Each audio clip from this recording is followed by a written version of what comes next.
بسم اللہ الرحمن الرحیم۔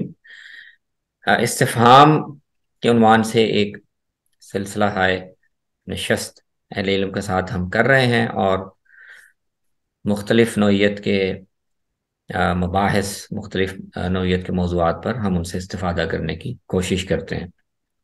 آج کی نشست میں نے درخواست کی تھی انڈیا سے ہمارے بہت محترم دوست اور بزرگ ڈاکٹر وارث متین مظہری صاحب سے کہ وہ کچھ وقت عنایت کریں اور ہم ان سے بھارت میں جو دینی علمی منظرنامہ ہے وہ کچھ ان سے سمجھیں۔ تو ڈاکٹر صاحب، ایک تو میں آپ کا شکریہ ادا کرتا ہوں اور آپ کو خوش آمدید کہتا ہوں کہ آپ اس شکریہ آپ کا۔ پروگرام کے لیے تشریف لائے، آپ نے وقت عنایت کیا۔ تو میں نے کچھ سوالات نوٹ کیے ہوئے ہیں، وہ باری باری آپ کے سامنے رکھوں گا۔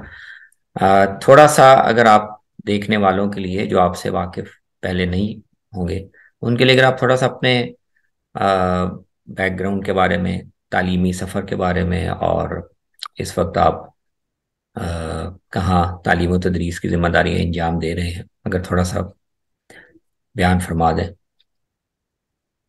جی بہت شکریہ، پہلے تو میں شکر گزار ہوں آپ کا کہ آپ نے یہ مجھے موقع دیا۔ میں ہندوستان میں بہار کی ریاست سے تعلق رکھتا ہوں، اور اب کوئی 25-30 سال سے میں دہلی میں مقیم ہوں، اور یہاں جامعہ ہمدرد میں شعبہ اسلامک اسٹڈیز میں اسسٹنٹ پروفیسر کی حیثیت سے خدمات انجام دے رہا ہوں۔ اس سے پہلے اور کئی یونیورسٹیوں میں گیسٹ لیکچر کے طور پہ اسلامک اسٹڈیز کے خدمات انجام دینے کا موقع ملا۔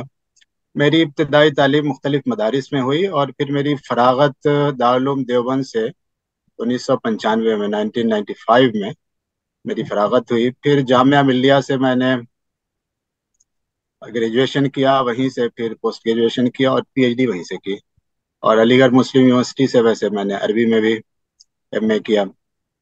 تو یہ میری تو تعلیم کے تعلق سے جو مختصر سا وہ ہے۔ میرا تعلق کچھ دنوں تک رہا، بلکہ کافی دنوں تک رہا، دارالعلوم دیوبند کی اولڈ بوائز ایسوسی ایشن ہے جس کا صدر دفتر دہلی میں ہے۔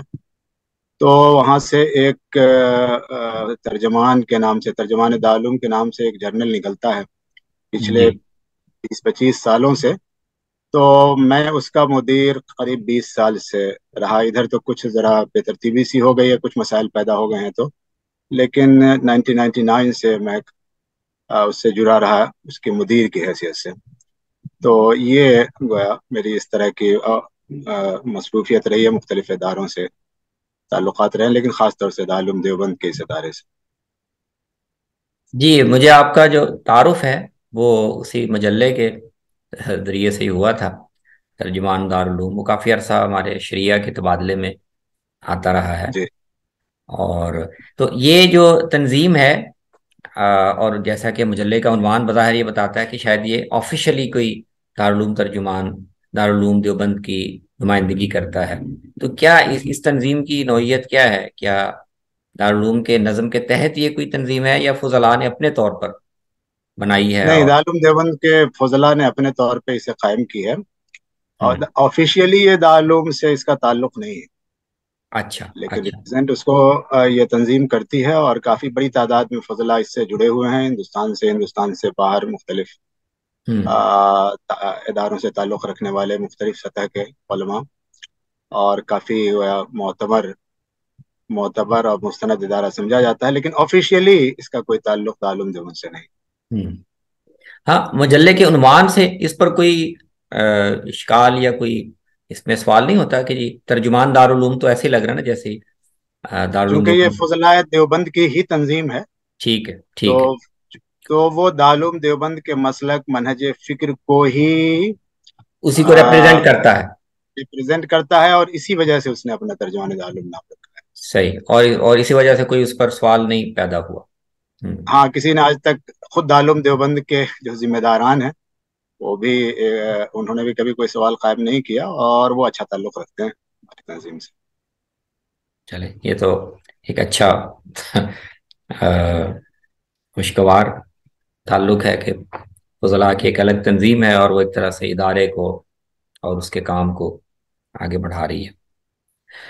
اچھا، جو موضوع میں نے آپ سے سمجھنے کے لیے منتخب کیا، وہ میری نظر میں جن حضرات سے میرا تعلق ہے، آپ سے بہتر اس میں شاید رہنمائی کوئی نہیں کر سکتا، وہ ہے کہ ہندوستان میں تقسیم کے بعد سے دینی اور علمی منظرنامہ، مختلف اداروں یا پلیٹ فارمز کا کردار اور مختلف رجحانات، یہ کون صدی میں کس نوعیت کا ان میں ارتقا ہوا ہے، یہ اس کا عمومی عنوان ہے، اور جی اس جی میں مختلف زاویوں سے میں سمجھنے کی کوشش کروں گا اپنے لیے، اور ظاہر ہے اس سے دیکھنے والے بھی مستفید ہوں گے۔ تو جہاں سے ہم بات شروع کر سکتے ہیں وہ یہ مثال کے طور پر کہ جب تقسیم ہوئی، اور تو اس وقت جو علمی اور تعلیمی حوالے سے کوئی تین چار بڑے معروف ادارے تھے کہ یہ مسلمانوں کے مختلف رجحانات کی نمائندگی کرتے ہیں، تو دارالعلوم دیوبند تھا، ندوۃ العلماء، جامعہ ملیہ، اور علی گڑھ مسلم یونیورسٹی۔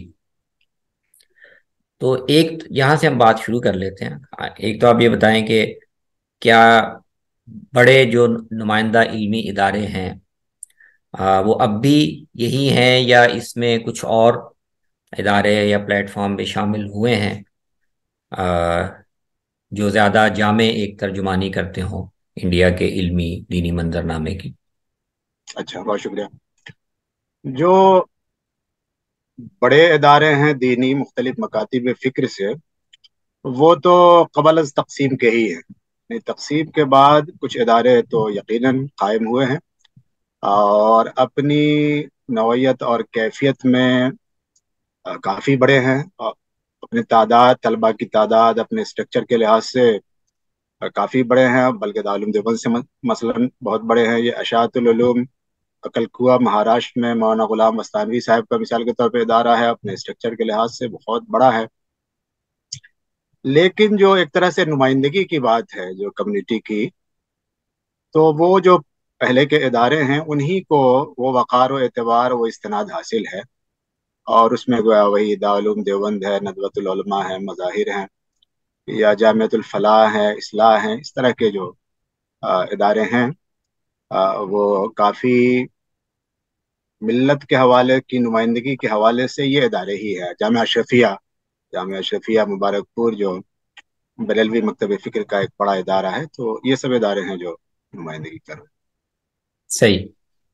اور اسی طرح بنارس میں اگر اہل حدیث مکتب ہیں۔ فکر اہل کی حدیث کا جامعۃ السلفیہ ہے۔ جی جی جامعۃ جی۔ السلفیہ، تو اس کا وہ بھی یعنی اسی طرح اسی حیثیت میں، اور ہاں، یعنی ادھر 20ویں صدی کے آخری دہائیوں میں اور پھر 21ویں صدی میں، خاص طور سے 20ویں صدی کے آخری دہائیوں میں اہل حدیث مکتب فکر کے کافی بڑے مدرسے قائم ہوئے مختلف ریاستوں میں، کافی بڑے بڑے مدرسے قائم ہوئے، اور خاص طور سے یہ جو فضلہ جو جامعہ مدینہ منورہ، جامعہ ام القریٰ وغیرہ کے سعودی کے جو فضلہ تھے وہاں، تو زیادہ تر وہیں کے تعاون سے یہ بڑے بڑے مدرسے قائم ہوئے۔ لیکن جامعہ سلفیہ کی جو اپنی ایک شناخت ہے، وہ شناخت ابھی کسی اس طرح کے، یعنی اپنے اسٹرکچر، اپنے لوازمات کے اعتبار سے تو زیادہ بڑے بڑے ادارے کھل گئے، لیکن زیادہ بارسوخ اور مستند ادارہ جامعہ سلفیہ سمجھایا تھا۔ تو گویا ہم کہہ سکتے ہیں کہ ایک لحاظ سے جو قبل از تقسیم کی جو میں جو ادارے تھے ان کی جو ایک تاریخی حیثیت بنتی ہے، وہ اب تک قائم ہے، اور وہی وہی بنیادی مراکز سمجھے جاتے ہیں نمائندگی کے حوالے سے۔ ٹھیک ہے۔ اچھا، اس میں اگلا سوال جو ذہن میں آتا ہے وہ یہ ہے کہ یہ شاید تھوڑا تفصیلی ہو جائے، لیکن آپ اس کو یعنی دیکھ سکتے ہیں کہ یہ جو بڑے ادارے ہم آپ نے نام لیے، 7 8 بڑے نمائندہ ادارے، کیا ان کی جو شناخت تقسیم کے وقت تھی، جس رجحان کے حوالے سے یہ پہچانے جاتے تھے، کیا وہ ویسے کے ویسے ہیں، یا کون صدی میں کچھ ان کے اندر ان کی شناخت یا ترجیحات میں یا کام کے انداز میں کچھ ایسے آ، سب میں یا کچھ خاص اداروں میں بتائے جا سکتے ہیں کہ ہاں یہ ایک شفٹ نظر آتا ہے؟ مثال کے طور پہ دارالعلوم دیوبند، اور جی اس جی طرح ندوہ، علی گڑھ، اور اس طرح جی جامعہ ملیہ۔ جی جی۔ تو دیکھیے جہاں تک شناخت کی بات ہے تو شناخت تو ان کی وہی ہے، اور ان کی بنیادی شناخت میں کوئی فرق نہیں ہے جن کی جس طرح کی شناخت ہے اس حوالے سے. ہاں البتہ ان کے کام کی نوعیت میں فرق آیا ہے، کچھ رجحانات میں تبدیلی پیدا ہوئی ہے، ان کو ہم دیکھ سکتے ہیں. صحیح. مثلاً دارالعلوم دیوبند ہے، تو دارالعلوم دیوبند ادھر کی چند دہائیوں میں ہم یہ دیکھتے ہیں کہ کافی اس میں تبدیلیاں پیدا ہوئی ہیں. جیسے وہاں کے فضلاء کے لیے ایک جو وہاں کے ذمہ داران ہیں ان کی یہ رائے نہیں بنتی تھی کہ وہ عصری علوم سیکھنے کے لیے عصری اداروں کا رخ کریں، لیکن اب جو ہے کافی انکریج بھی بلکہ خاموش طور پہ کیا جاتا ہے، اور فضلاء کی ایک بہت بڑی تعداد دارالعلوم دیوبند سے ان بڑی یونیورسٹیوں میں آتی ہے. اور پھر ابھی جو ایک جنریشن پیدا ہوئی ہے کہ مختلف جو اس طرح کے سوشل سائنسز کے ادارے ہیں اس میں ان کی ملازمت وغیرہ، لیکن یہ پہلے بہت زیادہ اس تعلق سے تحفظات تھے. اسی ہم، طرح سے دارالعلوم دیوبند میں انگلش وغیرہ پڑھانے کا شعبہ قائم ہوا. یعنی دارالعلوم دیوبند جو اس وقت دو حصوں میں ہے، تو اس میں ایک حصہ جو مولانا سفیان صاحب، مولانا سالم قاسمی صاحب جو قاری طیب صاحب کے صاحبزادے تھے، یعنی ان کا قائم کردہ. تو اس میں تو باضابطہ میرے خیال سے چہارم پنجم تک باضابطہ انگلش شامل ہے. جو دوسرا جو حصہ ہے اس میں ایک شعبے کی شکل میں شامل ہے. پھر اس کی وجہ سے یہ ہوا دارالعلوم دیوبند نے جب انگلش کو شامل کیا تو اس کی وجہ سے مختلف ایک طرح کا رجحان سا بنا. پھر ایک بڑا ادارہ قائم ہوا دارالعلوم دیوبند کے فضلاء کا ہی، مرکز المعارف. یہ بدالدین اجمل قاسمی صاحب ہیں جو پارلیمنٹ کے ممبر بھی ہیں، ایک پولیٹیکل ایک لیڈر بھی ہیں، دارالعلوم دیوبند کے فاضل ہیں. انہوں نے مرکز المعارف قائم کیا 2001 یا 2 میں. اس نے ایک ٹرینڈ سیٹر کی حیثیت سے کام کیا. تو اب یہ ہوا کہ ہمیں انگلش سیکھنی چاہیے، جدید علوم کو پڑھنا چاہیے، اور فضلہ اس طرح سے ایک بڑی کھیپ پیدا ہو گئی، کیونکہ وہ ادارہ ابھی بھی قائم ہے، اس کی مختلف شاخیں قائم ہیں، دارالعلوم دیوبند سے ہی پڑھایا جاتا ہے، کہ عصری علوم کو بھی سیکھنا ضروری ہے. پھر اور بھی ہم دیکھ سکتے ہیں کچھ اچھا شفٹ آیا ہے. ایک تو یہ آیا ہے کہ یہ ہوا کہ اب ہمیں کچھ جدید علوم، جدید تعلیم کے بھی ادارے کھولنے چاہیے. تو دارالعلوم دیوبند میں اسکول وغیرہ بھی کھل گئے. لڑکیوں کی تعلیم کے تعلق سے توجہ ہوئی. دارالعلوم دیوبند میں ایک بڑا ادارہ لڑکیوں کا بھی قائم ہے، اور کئی فضلاء نے دیوبند کے، اور ہم صرف دیوبند ہی کے حیثیت سے نہیں دیکھ سکتے ہیں، اور بھی جو مختلف مدارس ہیں ان کو فضلاء نے ادھر یہ توجہ اس طرف مبذول کی کہ ہمیں کچھ جدید تعلیم کے ادارے بھی قائم کر لے ہیں. خواتین کی تعلیم بالکل نہیں ہو رہی ہے، تو ان کے ادارے قائم کرنے میں، جہاں پہ رہ رہا ہوں بالکل ہمارے گھر سے قریب میں ایک بہت بڑا ادارہ لڑکیوں کا قائم ہے جو تبلیغی جماعت سے ان کا تعلق ہے، اور انہوں نے قائم کیا ہے، اور اس میں سیاستہ وغیرہ پڑھائی جاتی ہے. تو یہ ہم ایک نئی تبدیلی کافی دیکھ سکتے ہیں اس طرح سے. صحیح. صحیح. صحیح. صحیح. کم و بیش اسی طرح کا تبدیلیاں ہم یہاں پاکستان میں بھی دیکھتے ہیں، اگرچہ شاید وہاں میرے خیال میں چونکہ دباؤ زیادہ ہے تو وہاں ذرا جلدی شروع ہو گیا ہے. ہمارے یہاں تھوڑے سے وقفے سے، تھوڑی تاخیر سے شروع ہوا، لیکن کم و بیش اسی طرح کے رجحانات ادھر بھی ہیں. اچھا، ندوہ کے بارے میں کچھ آپ بتائیں گے؟ کہ کیونکہ اس میں شاید لگتا ہے کہ کچھ اس میں ویسے بھی ایک بحث ہے کہ شروع کے بانیوں کا جو انداز فکر تھا وہ جی جی جی. چل سکا. تو تقسیم کے بعد کیا اس میں کوئی ایسی نمایاں تبدیلی ہے جو قابل ذکر ہو کہ اب ندوہ کا رخ جو ہے وہ دینی فکر کے لحاظ سے یا آ، کیا ارتقا ہو؟ ہاں یعنی ندوۃ العلماء کے ساتھ یہ ہوا کہ اگرچہ اس کو ہم تقسیم سے پہلے سے دیکھ سکتے ہیں کہ جو ایک شفٹ پیدا ہوا تھا، یعنی جو شبلی کی جو ایک غالب فکر تھی، تحقیق اور ایک وسیع المشربی کا مزاج، تو اس میں جو کمی سی پیدا ہوئی یا ایک رجحان جو پیدا ہوا، تو وہ تقسیم کے بعد اس میں اور مضبوطی آئی. خود مولانا علی میاں ندوی کا جو دور گزرا ہے تو اس میں جی. بہت زیادہ مضبوطی پیدا ہوئی. ہمیں یاد آتا ہے کہ شبلی نے یہ کہا تھا کہ ندوہ بھی دارالعلوم دیوبند ہو گیا، کچھ اس طرح کا جملہ ہے ان کا خطبات شبلی میں یا کہیں تو ہوں. مقالات شبلی میں. تو وہ جو ایک چیز تھی، یعنی ندوے کا جو اپنا ایک مقصد تھا کہ ہمیں جدید علوم اور نئی زبانیں، یورپین لینگویجز وغیرہ، اور اس طرح سے ہمیں اپنے فضلہ کو تعلیم دینا ہے کہ وہ نمائندگی کر سکیں. وہ چیز باقی نہیں رہی، بلکہ مزید اس رخ کو زیادہ تقویت ملی کہ روایتی جو علوم ہے اور جو روایتی ڈھانچہ ہے اسی کو زیادہ سے زیادہ مضبوط کیا جائے. پھر یہ ہوا کہ زیادہ پھر وہ ادب کی طرف، عربی ادب پہ ان کی زیادہ توجہ رہی، اور وہ توجہ آج بھی ہے. تو ان کے فضلہ کا ندوہ کے فضلہ کا ایک جو بڑا امتیاز خاص طور سے آزادی کے بعد جو سامنے آیا، کہ ایسے فضلہ کی کھیپ سامنے آئی جو عربی زبان و ادب پہ کافی وہ یہ گہری اس اور حوالے وسیع سے ان کا دسترس رکھتے تھے. کافی ان کی ان کا شہرت کی ایک امتیازی شناخت سی بن گئی. اور ہوں ان کے فضلہ جب اور مختلف اداروں سے جڑ گئے دنیا کے مختلف یونیورسٹیوں میں، تو پھر ان کو کام کرنے کا بھی موقع ملا. تو ترجمے کے حوالے سے یا تصنیف کے حوالے سے عربی کے میدان میں یہ ان کی ایک شناخت ہے، خاص طور سے عربی ادب، لٹریچر اور ترجمے اور تصنیف کے حوالے سے وہ زیادہ مستحکم ہوتی نظر آتی ہے جی جی. دوسرے اداروں کے مقابلے. اچھا، وہ دینی یعنی جدت جو شبلی کا ایک ان کے فکر کی خاصیت تھی، جدت اور روایت کے لحاظ سے تو وہ روایتی فکر کے دائرے میں کے قریب آئے، لیکن تعلیمی جو ترجیحات ہیں اس کے لحاظ سے تو لگتا ہے کہ فرق، یعنی اس میں شاید اس طرح کوئی ایک مسلکی رنگ یا وہ ترجیحات شاید اس طرح نہیں ہے. ہمارا تاثر یہاں یہ ہے. ہاں بلا شبہ یہی ہے ندوے کے حوالے سے. جی، یعنی شبلی یعنی میرے خیال میں اب بھی کا وہاں جو رخ، اہل حدیث علماء اور حنفی علماء یہ مل جل کے کام کرتے ہیں، پڑھاتے ہیں. نہیں یہ تو ہے ابھی بھی. جی یعنی ندوے کی ایک خوبی یہ ہے کہ اور جو دیگر اداروں کو ہم دیکھتے ہیں کہ وہاں ذرا سا مسلکیت والی جو ہے شناخت زیادہ وابستہ، زیادہ گہری ہے. جی تو وہاں وہ والی شدت نہیں ہے، تو اس لیے مختلف مکاتب فکر کے لوگ وہاں جڑ جاتے ہیں اور وہاں بہت ہی وسیع المشربی کا مظاہرہ بھی کیا جاتا ہے. کیونکہ میں نے ندوے میں پڑھا ہے تو مجھے جی. اس کا اندازہ براہ راست بھی ہے. تو یہ چیز تو ہے یقینی طور پہ. ہوں. لیکن اپنا جو اس کا ایک فکری منہج ہے اور اپنا جو وہ ہے اس کو یعنی جو ہم شیولی کے بعد کی جو ہم دیکھتے ہیں کہ جو ایک شکل بنی ہے، وہ شکل آج بھی ویسے ہی مضبوط ہے اور اس کو مزید اور اس کو راسخ کیا گیا ہے. تو اس طرح سے شبلی کا مزاج واپس آتا ہوا نظر نہیں آتا.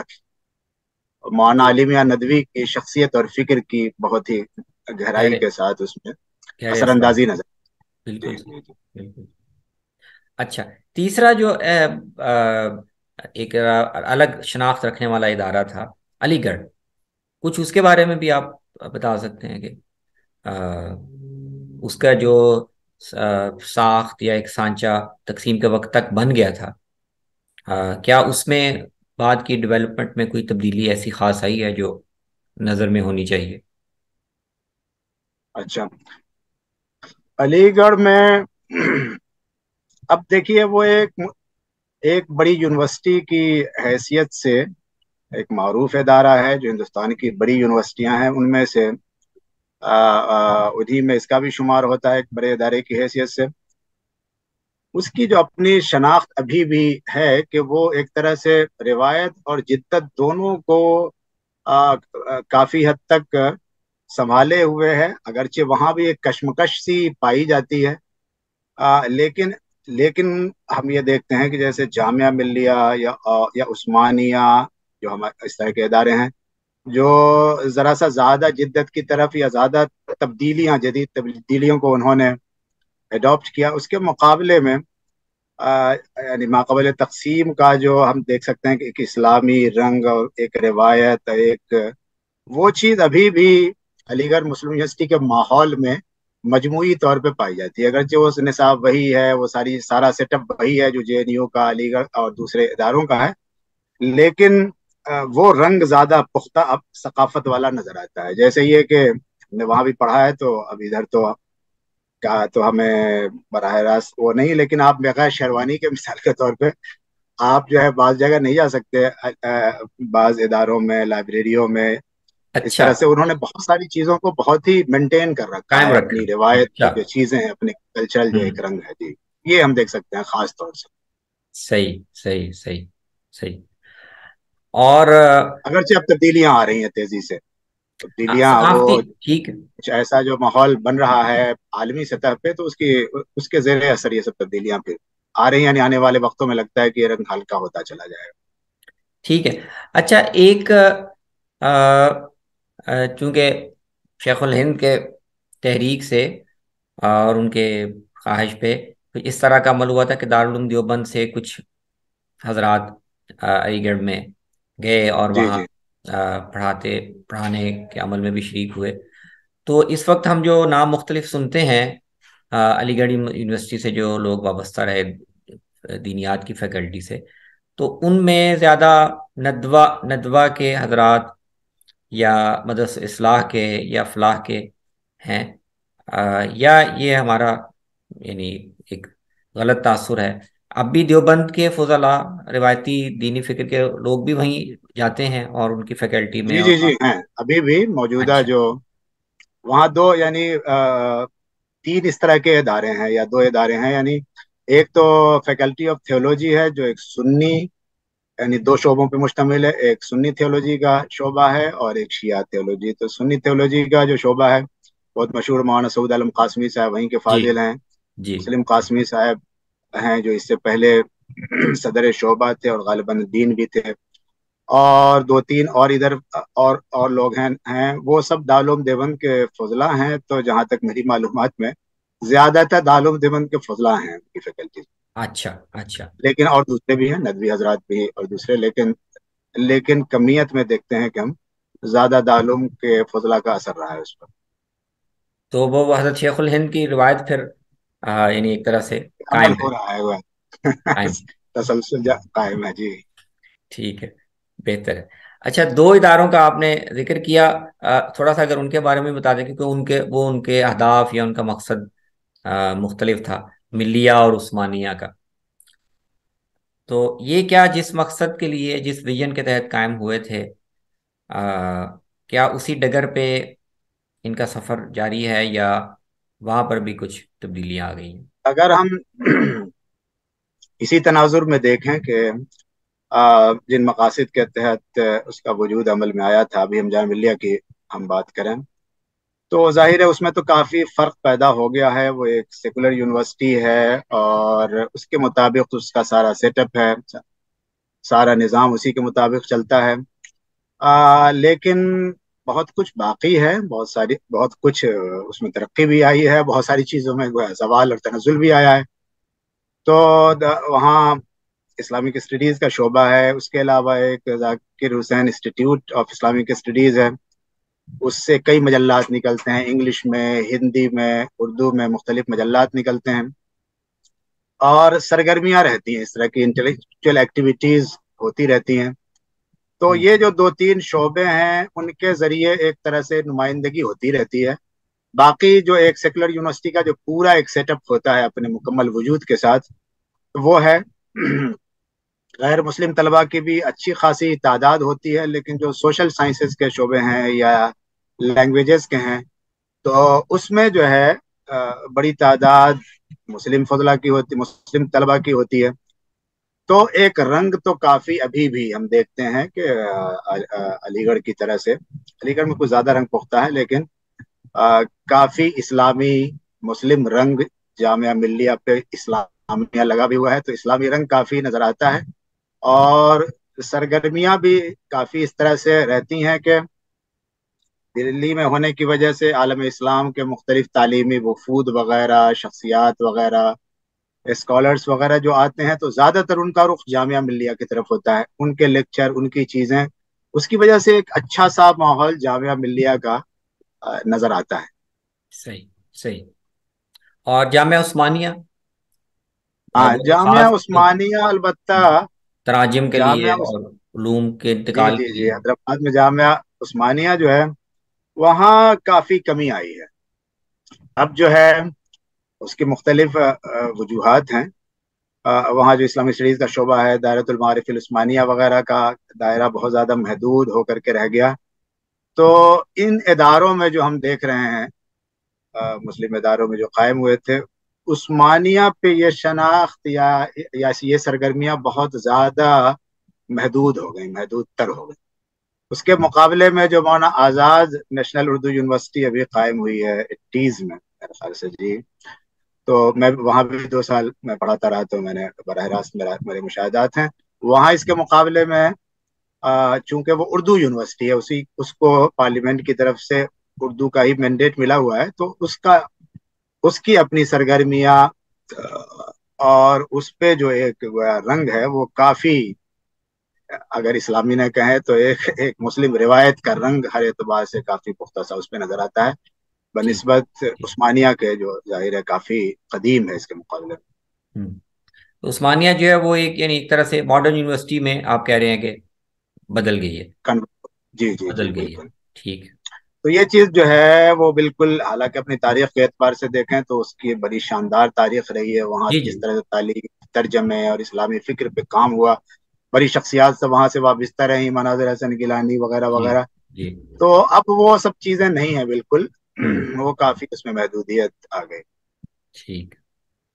اچھا آپ نے یہ تو ہم نے کچھ بڑے ان اداروں کا جائزہ لے لیا جو تقسیم سے پہلے سے موجود تھے۔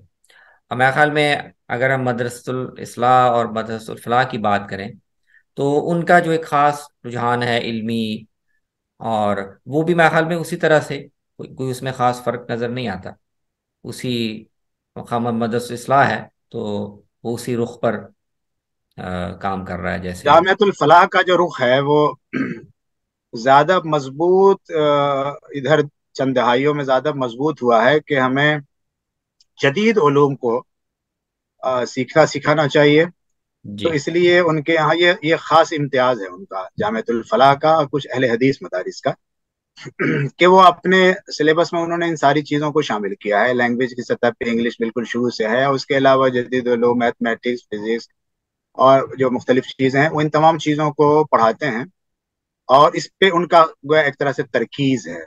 تو ہوتا صحیح۔ یہ ہے کہ یہاں کے جو فضلہ ہوتے ہیں وہ زیادہ اس لائق ہوتے ہیں کہ آج کی جدید علمی دانشگاہوں میں یا اداروں میں اس لائق ہو سکیں کہ وہاں ملازمت ہو سکے، اس سے جڑ سکیں، تو اس کا ایک رنگ جو ہے ان پہ زیادہ طاری رہتا ہے۔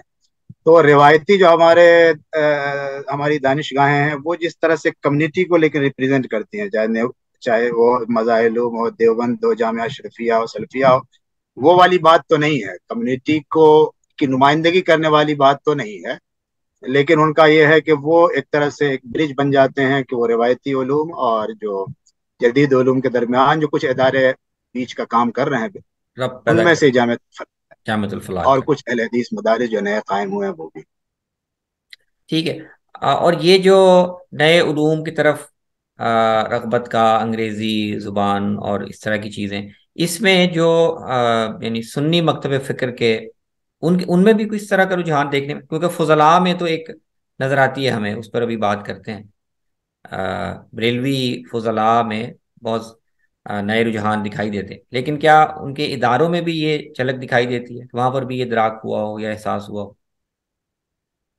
نسبتاً ان کے ادارے جو ہیں دوسروں کے مقابلے میں کم ہیں، لیکن اہم ادارے قائم ہیں، اور وہاں جیسے جامعہ اشرفیہ وغیرہ میں میرا جانا بھی ہوا ہے، تو وہاں تو بہت ہی خوشگوار رجحان نظر آتا ہے ان کے۔ صحیح۔ انہوں نے یہ کیا ہے کہ جو قدیم کتابیں ہیں ہمارے درس کی، ان تمام کو دوبارہ شائع کیا ہے، ایڈٹ کیا ہے وغیرہ وغیرہ کافی چیزیں، اور اپنے سلیبس میں انہوں نے زبان کی سطح پہ انگلش لینگویج کو اور مختلف دوسری تبدیلیاں کی ہیں، صحیح۔ لیکن چونکہ بڑے ہوں۔ ادارے کم ہیں، جس طرح سے اور ہم دیکھتے ہیں دیوبندی مکتب فکر کے تو بڑے بڑے ادارے گجرات وغیرہ میں اتنے بڑے ہیں کہ دارالعلوم دیوبند سے بڑے ادارے کئی موجود ہیں، چھائے ہوئے ہیں، تو ان کے ادارے اپنے قد و قامت میں کم ہیں، لیکن چھوٹے اداروں میں تو وہ تبدیلیاں بہرحال نظر نہیں آتی، لیکن جو بڑی سطح کے ادارے ہیں ان میں یہ ایک شعور پیدا ہوا ہے کہ ہمیں زمانے کی تبدیلیوں کو سے کس طرح سے اکوموڈیٹ کرنا ہے اور کس طرح سے اپنے آپ کو یعنی سوسائٹی سے جوڑنا ہے۔ ایک جو رجحان خاص جو پیدا ہوا ہے وہ ہمارے ذہن میں رہنا چاہیے کہ انہیں یہ محسوس ہوتا ہے، یہ میرا آبزرویشن، انہیں محسوس ہوتا ہے کہ ہم کچھ زیادہ مارجنلائزڈ ہو کر کے رہ گئے ہیں، کچھ ہوں۔ زیادہ کٹ سے گئے ہیں، تو اس لیے ہمارے لیے یہ ضروری ہے کہ ہم مین اسٹریم میں آئیں۔ اب تو اس طرح سے ایک